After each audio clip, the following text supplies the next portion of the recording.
using white watercolor in this way can also be super helpful for those of you who love to let your watercolor flow. So in a way, this technique can actually help you create more of the true watercolor if you feel that trueness of watercolor is in its flow.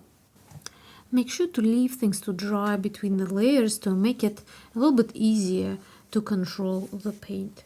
By the way, if this is something that you're into, I do have a video on different levels and stages of looseness of watercolor that you might actually like to have a look at. As always, I'll just leave all of those links to those videos I'm mentioning in this tutorial in the description box.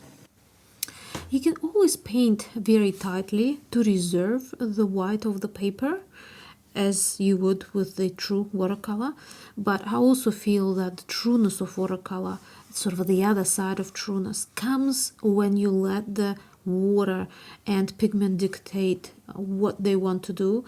You can always use masking fluid as well, but masking fluid does have the specific look to it when you remove it, because the paint kind of pulls around the masking fluid a little bit and it leaves the edge. So if you are using masking fluid, make sure that you go over it, over the edges with the brush when you remove it. But something like this really helps you work much faster. You don't need to wait for masking fluid to dry, and you can create wonderful little highlights. Now, to use white watercolor for highlights means that you need to pack it on quite thickly, which is why for this specific method I prefer to use white straight from the tube when it's nice, thick and gooey without adding any water to it.